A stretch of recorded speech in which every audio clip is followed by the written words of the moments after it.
เวลาฝนตกนี่ก็สาดเขาได้นี่เนาะแมนเจ้าดังไฟอยู่เทิงบ่เนาะบ่อยู่พี่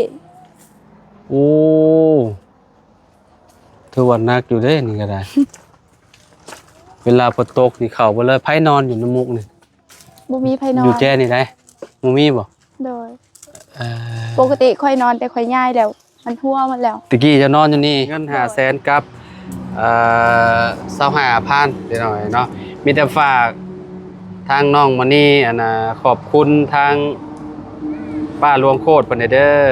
ขอบใจหลายๆเด้อที่ฝากเงินให้ลูกขอให้แม่สุขภาพแข็งแรงปรารถนาสิ่งใดขอให้ได้สิ่งนั้นขอให้ได้100 เท่าพันเท่าสาธุ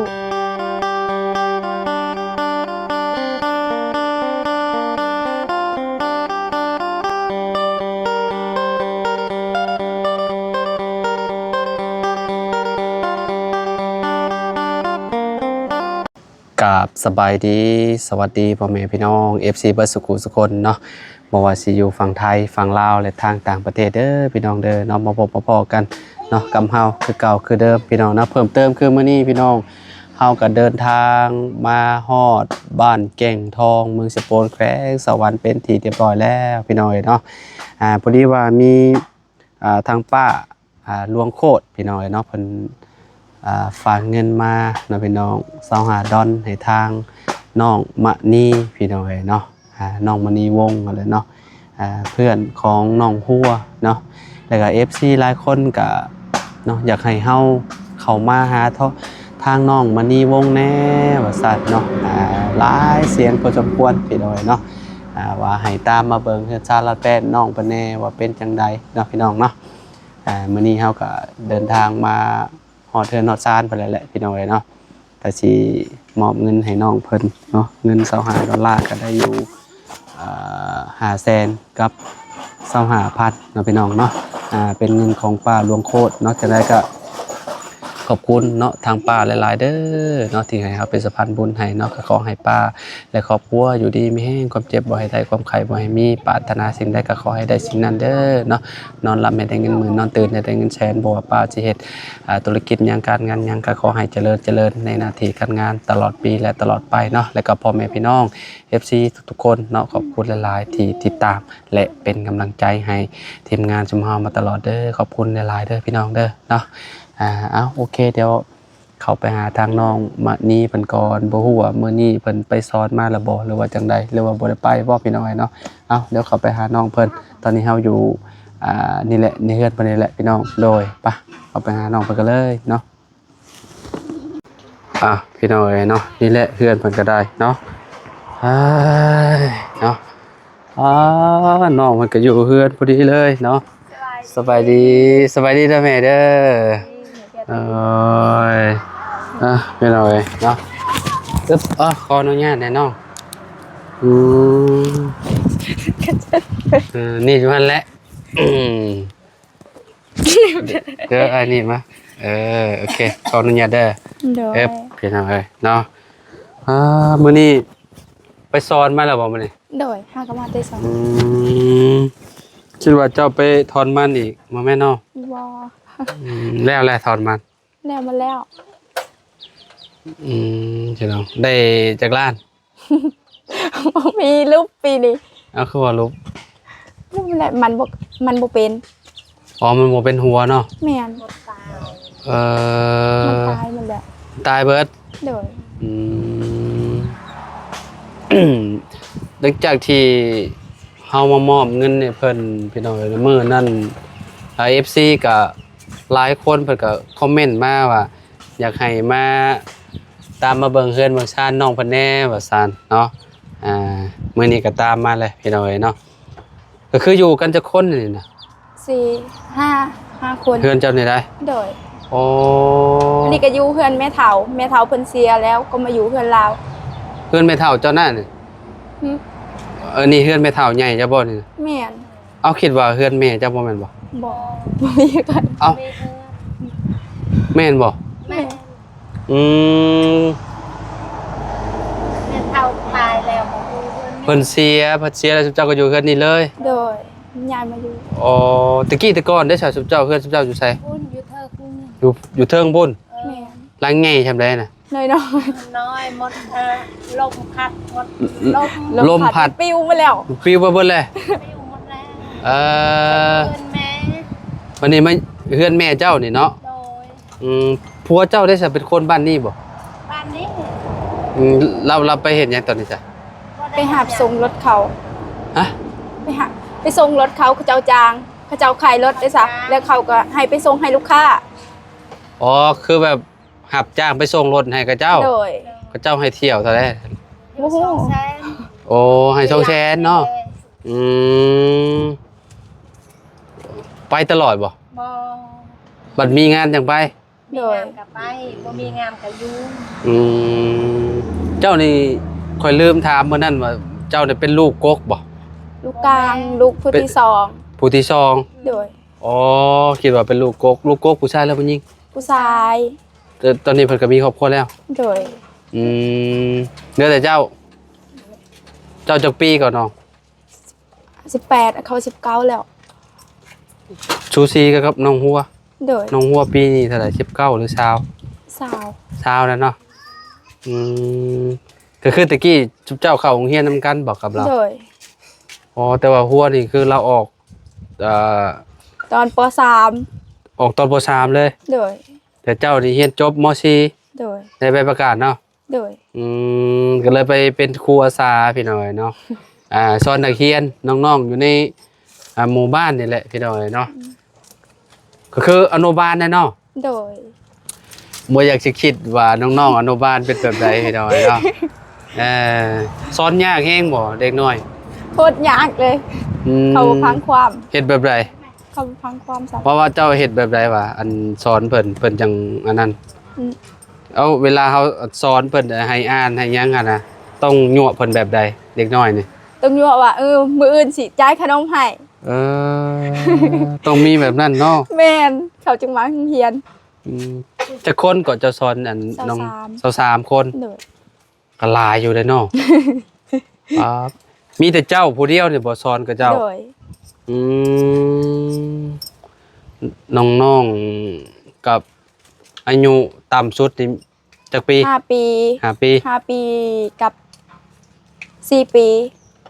โอ้ย4 ปีนี่ก็สิสูสีกันกับลูกข่อย ลูกข่อยก็กำลังสิเข้า4 ปีนี่ขี้ดื้อแฮงอ่ะพี่น้องเนาะเออถ้าใจบ่อดนี่บ่ได้เนาะเป็นในครูเนาะแม่นบ่แม่ แม่ พี่น้องถือว่าน้องเพิ่นนี่ก็แบบว่า โอ้ใจดีหั้นนะพี่น้องเนาะต้องอดทนอะไรได้สอนเด็กน้อยนี่เคยบ่มีแบบกระเจ้าบ่อยากเรียนแบบกระเจ้าแล่นออกจากห้องนู่นนี่นั่นเด็กน้อยนี่ มี อืม ตลอดเลยคุมือ โอ้ยแต่เมื่อยเนาะจะสอนมาจากเดือนแล้วก็ ตั้งแต่เดือนเก้า ตั้งแต่เดือน9ตอนนี้ก็เดือน3โอ้หลายเดือนเติบเลยเนาะคิดว่าสิสอนไปเรื่อยๆบ่เรื่องแนวใด บอคันเฮาสิสอนอีกก็ต้องไปต่อสัญญาอีก ก็คืออันนี้เพิ่นจ้างให้ ได้1 ปีบ่ 1 ปีบ่เพิ่นจ้าง เออ อ๋อเดือนละเท่าไหร่700,000น่าจะบ่เนาะ แม่น เดือนละ700,000พี่น้องเนาะอืมก็มันต้องใจมากอะเลยพี่น้องจังไปสอนน้องๆเพิ่นได้เนาะ โดย เพราะว่าเด็กน้อยนี่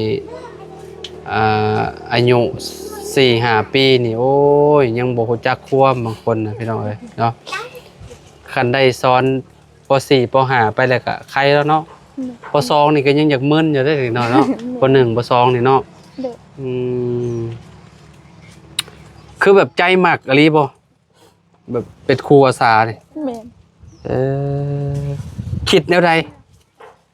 แบบจังไปสอนน้องๆแรกๆคิดจังได เห็นอันนั้นค่ะ แบบใด บอกให้จักลองแบบเฮาหาประสบการณ์ อืม หาประสบการณ์ว่าเฮาเห็นอาจารย์สอนตะกี้ค่ะเฮาเห็นว่าอาจารย์ผู้บักหายแต่เฮาอยากเป็นน้องอยากอาจารย์ผู้บักหาย แบบนั้นบ่ก็คือแบบตอนเราเข้าโรงเรียนเลยเพิ่นเวลาในครูเพิ่นสอนเฮาแหละสมุดเนาะคือข่อยซะบ่ ขี้ดื้อบ่อยากออกไปแบบนี้เพิ่นก็ต้องให้เนาะ แม่น อืมก็คือแบบเจ้าคิดว่าอยากลองไปสอนเด็กน้อยเว้ยเนาะเห็นแล้วเข้าใจเนาะก็ย้อนเพิ่นอยากให้เฮาเป็นนั่นแหละอยากให้เฮาอ่านหนังสืออ ไม่ อก ฮู้แล้ว เนาะรู้แล้วบัดนี้เนาะเป็นแม่พิมพ์ของชาติเนี่ยต้องมีความอดทนสูงพี่น้องเอ้ยเนาะตอนเจ้าเฮียนเจ้าเคยอันถึงในครูตีบ่ บ่ บ่เคย เด้อ อ้ายกับบ่เคยอ้ายก็ได้แบบว่าเฮาบ่ค่อยดื้อปานใดหั่นน่ะแล้วก็เวลาเพิ่นให้ออกไปอ่านเฮาก็ออกไปหั่นน่ะอ่านรุ่นข่อยนี่คือแบบอายุประมาณ10กว่าปีบ่ได้13 14เข้าห้องป .1 แต่ว่าฮู้จักความแล้วบ่ดื้อแล้วตอนนั้นน่ะแต่คุมื้อนี่ป .1 นี่จักปีน้องอยู่นี่อยู่ในหมู่บ้านนี่6 ปี เด้อ 6 5 7เนาะ เด้อ ยังมึนอยู่สำนี้น่ะยังดื้อพี่น้องเอ้ยเนาะอยู่ด้านหลังนี่สงสัยสิเป็นป .1 เนาะ เด้อ ป .1 ป .2 เนาะ เด้อ อันนี้น้องบ่แม่นบ่ เด้อ อ๋อสบายดีล่ะ สบายดีล่ะ ใส่คือบ่เห็นสบายดี จะอะไรอ่ะคือ พี่น้องเอ้ยเนาะน้องล่าเนาะนี่เนาะจักปีแล้วก็เข้าห้องใดป .1 อ่านออกอยู่บ่ ก็ตั้งแต่ตาย เจ้าสอนภาษาลาวเทิงหรอว่าให้น้อง บ่ภาษาลาว ๆเอาภาษาลาวเนาะ เด้อ ให้ได้ภาษาลาวนำแน่พี่น้องเนาะเวลาสื่อสารเนาะผู้ดีและสามีเนาะเวลาเฮาไปหันไปนี่หรือว่าไปพบคนลาวอย่างก็ยังสิได้เว้าลาวนำกันได้เนาะ เด้อ แต่น้องเพิ่นนี่เข้าโรงเรียนอยู่บ้านดงแม่นบ่ บ่ เจ้าเข้าอยู่ไส แกง มอหั่นน่ะ ฮะอยู่บ้านเมืองจันทน์ อยู่เมืองจันทน์เนาะ เด้อ คิดว่าไปอยู่พุ่นว่าอยู่เมืองจันทน์เนี่ยมันสิใกล้กว่าเนาะใกล้กว่าบ้านดงเนาะเพราะว่ามีอยู่บ้านดงโรงเรียนมอแล้วก็อยู่พี่อยู่บ้านเมืองจันทน์นี่ก็ฮอดมอ7เนาะเป็นบ่มฮอดม3ม .4 ม4 เด้อ เอาม7ไปจบอยู่ไส เซโปน โอ้เซโปนพุ่น เด้อ อยู่ในเมืองพุ่นเนาะ เด้อ ไกลไปหน่อยเนาะเป็นอะไรคือออก บ่มีงาน บ่มีเงินเรียนต่อ เด้อ อ๋อในความคิดอยากเรียนจบฮอดห้องได้ตอน ม นั้น .7 ม.7 แต่ว่าไปบ่ฮอดซ้ำ เด้อไปบ่ฮอดทาง สมมุติว่ามีโอกาสต่อได้บ่ ได้ ได้อยู่เนาะ เด้อ อยากไปอยู่บ่ อยาก นี่เรียนให้มันจบมเนาะได้ไปประกาศจบม.7พี่น้อยเนาะม.7 นี่ก็เทียบเท่ากับอยู่ฝั่งไทยกับม.6พี่น้อยเนาะแต่รุ่นชุมข่อยน่ะก็สิม.6กันแหละเนาะเพราะว่าเพิ่มมาเพราะว่าเด็กน้อยสิขึ้นไวอะนะพี่น้อยเนาะประมาณ 6-7 ปีนี่ก็อยู่ป .1 ป .2 เนาะก็เพื่อใหญ่เนาะฮอดม.7ก็พอดีผู้จักควมอ่ะนะพี่น้อยก็เพิ่นอ่านได้อยู่บ่อันสอนน้องๆก็ได้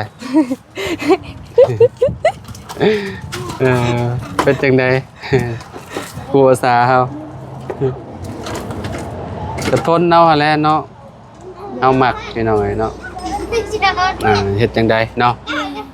น้องหัวเพิ่นบ่ได้มาเล่นนำบ่ มาลินตลอด มาเล่นอยู่นี่เนาะ เด้อ แรกๆเขาคิดว่าเฮือนจะเปิ้นนี่เนาะบ่แม่นเนาะก็ยังไข่อยู่เนาะยังบ่ได้หัวได้หยังหรอกว่าเฮือน หัว อยู่เนาะพื้นนี่ยังเพิ่นก็ไว้อยู่ข้างด้านล่างนั่นได้พี่น้องเต็มเห็นหนูแล่นอ๋อ ถ้าเอาออกพื้นหายันมันเหือนมันปิว ฮะ ยันเหือนมันนั่นมันปิว หนูก็ลายได้นี่เนาะ แม่น เวลานอนก็คืนเสียงบูดกัดกันบ่ได้เว้าจ๊ะเพราะว่าเอาฟืนไว้อยู่กองตารางเพราะว่ายันเฮือนปิ้วหั่นพี่น้อยเนาะเคยออกคลิปน้ำไผจักรอบเลย มีแต่กับลุงเฮิม ลุงเฮิมรอบหนึง เด้อ กับข่อยรอบ2นั่นน่ะวะ เด้อ พี่น้อยเนาะ ทางน้องมณีวงศ์เนาะชื่อแท้เลยบ่มณีวงศ์ โดยชื่อแท้ ไอ้คิดว่ามีชื่อ2ชื่อใช่ล่ะบ่บ่แม่นเนาะ มี2ชื่อและหมู่เอิ้นหาปลี ปาลี โดย ชื่อลินนี่ชื่อปาลีบ่ โดย อ๋อชื่อแท้ชื่อมณี โดย มณีวงศ์เนาะนามสกุลบ่มณีวงศ์ บ่นามสกุลไซสวรรค์ อ๋อไสสวรรค์โอ้นามสกุลเพิ่นคักเนาะพี่น้องเอ้ยพี่น้องเอ้ยเนาะพ่ออายุหลายปานใดแหละเฒ่าเติบแล้วบ่ บ่43ทั้งแม่เด้จักปีแต่ตุเจ้า มูน ฮอดแล้วบ่40ปลาย 41 41 โดย เอาลูกคือฮู้ เขาเขียนอยู่ในปึ้งสมโน เขียนในเพิ่มสมโนเจ้าน่ะอ่านภาษาลาวก็ออกเบิด โดย ไทยเด้ได้อยู่บ่ บ่ เอาภาษาไทยแบบบ่ได้จักโต ได้อยู่ได้เดียว อ๋อแต่ว่าแบบได้บ่หลายเนาะ โดย อ่านออกแบบเป็นบางคำหั่นนะเนาะ โดย เพราะว่าในแป้นพิมพ์โทรศัพท์นี่แทบตะกี้แต่ก่อนก็คือเฮาสิเป็นน่ะพี่น้องเนาะอยู่ในโทรศัพท์นี่ภาษาลาวมันสิบ่มีเลยบ่มีเลยได้พี่น้องเนาะคุมื้อนี่ใครแน่เนาะโทรศัพท์คุมื้อนี่มีภาษาลาวนํพี่น้องใครกว่าเก่าหลายถ้าใครอ่านภาษาไทยบ่ได้เฮาก็มีแต่เฮ็ดแป้นพิมพ์เป็นภาษาลาวเอาเนาะ โดย บางคนเพิ่นอ่านบ่ได้ก็มันก็บ่ยากปานใดคุมื้อนี่พี่น้องพิมพ์เอาเว้าเสียงบางทีก็ได้เนาะเนาะเดี๋ยวย่างเลาะเบิ่งเฮือนเพิ่นก่อนพี่น้องจักเล็กจักน้อยเนาะไปน้องพี่น้องเนาะโอ้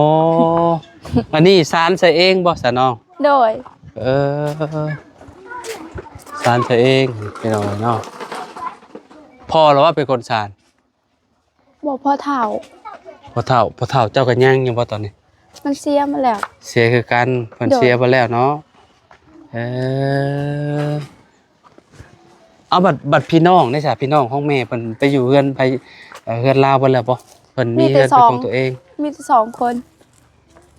มีพี่น้องแม่เจ้ามีพี่น้องอยู่2คน โดย อ๋อตอนนี้เพิ่นอยู่ไสซะ อยู่พุ่น อยู่ฝั่งนั่น โดย บ่คิดว่ามีพี่น้องหลายคนบ่มีเนาะ บ่ เวลาฝนตกนี่ก็สาดเขาได้นี่เนาะ แมน เจ้าดังไฟอยู่เทิงบ่เนาะ บ่อยู่พี่ โอ้ถือว่าหนักอยู่เด้นี่ก็ได้ เวลาฝนตกนี่เข้าบ่เลยไผนอนอยู่ในมุกนี่ บ่มีไผนอ อยู่ น แจ้นี่ได้บ่มีบ่ โดย ปกติค่อยนอนแต่ค่อยย้ายแล้ว มันหัวหมดแล้ว ตะกี้จะนอนอยู่นี่ โดย อ๋อคะแนนบ่หัวนี่คือสิบ่ได้ย้ายเนาะ คือสิ โดย นอนอยู่แจ้นี่เนาะ โดย อืมดังไฟอยู่แจนี่เนาะ โดย โอ้เป็นเฮือนเก่าแล้วพี่น้องหลายปีแล้วคิดว่าเนาะเพราะว่าตั้งแต่รุ่นพ่อเฒ่าแม่เฒ่าเล่าเราว่าเนาะเพิ่นเฮ็ดเมียนพี่น้องเอ้ย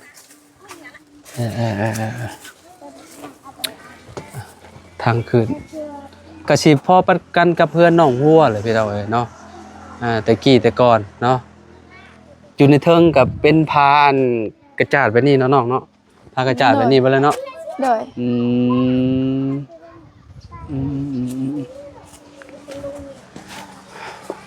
ประมาณนี้เนาะเฮือนเราก็ได้พี่น้องเอ้ยเคียงก็เอาตั้งไว้แบบนี้เลยนี่เนาะ ก็ตั้งไว้แบบนี้เลยเฉพาะแล้วจะว่าญาติมันปิวไป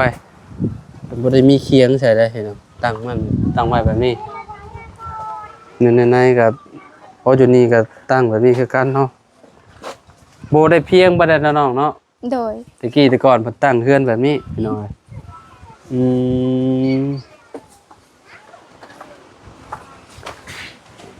ปีนี้เฮ็ดให้อยู่บ่ เฮ็ด อ๋อ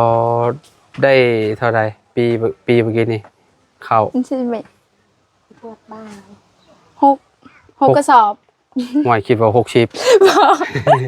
บ่แม่นเนาะ6กระสอบ เด้อ กินเบิดแต่โดนแล้วสิ6กระสอบเนาะ แล้วชื่อภาษาแล้ว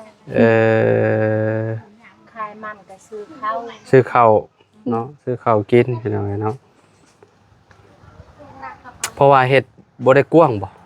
บ่ กว้างอยู่แต่มันบ่งามเขามันบ่งาม ขี้ร้ายติ โดย พี่น้องเอ้ยเนาะก็ประมาณนี้แหละเนาะมื้อนี้ก็มีทางแม่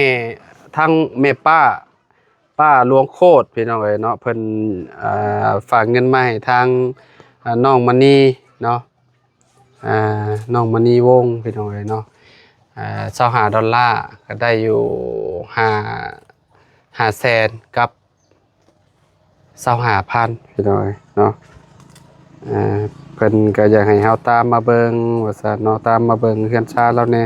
อันนี้ก็บ่ได้แม่นเฮือนเราเนาะแต่เป็นเฮือนของแม่ใหญ่เราแม่ตู้เราหั่นแหละพี่น้องเอ้ยมีโอกาสก็อยากเฮ็ดให้มันงามกว่านี้เนาะ โดย เฮ็ดหลังงามๆให้พ่อให้แม่อยู่เนาะตะกี้เฮงหนักกว่านี้เนาะเพื่อนสุบเจ้านะที่สุบเจ้าปลูกน่ะอยู่หม่องใดก็ที่สุบเจ้าเองบ่ปลูกเขื่อนตอนนั้นน่ะ โดย อ๋อมันเป็นแบบบ่เพียงคือแบบนี้บ่น้อง โดย อืมอยู่หม่องนี้ก็จะฮอดใช้และที่เพิ่นเนาะที่แม่ตู้เพิ่นเนาะฮอดแต่หม่องนี้บ่เรื่องแนวใดหม่องปลูกเขื่อนนี่นะ บ่คัน ยาวฮอดใช่ โอ้ ฮอดพุ่น แม่น อ๋อแต่ว่ามันก็คือว่าแล้วมันบ่ได้เพียงเนาะ โดย มันรูปมันมองน้ำไหลอะว่านี่ แม่น แม่นบ่ แม่น มองทอดน้ำไหลลงไปพุ่นเนาะ โดย อืมโอเคอ้าวน้องเงิน500,000กับ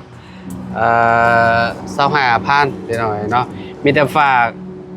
ทางน้องมณีขอบคุณทางป้าหลวงโคตรเพิ่นเด้อ ขอบใจหลายๆเด้อที่ฝากเงินให้ลูกขอให้แม่สุขภาพแข็งแรงปรารถนาสิ่งใดขอให้ได้สิ่งนั้นขอให้ได้ร้อยเท่าพันเท่าสาธุ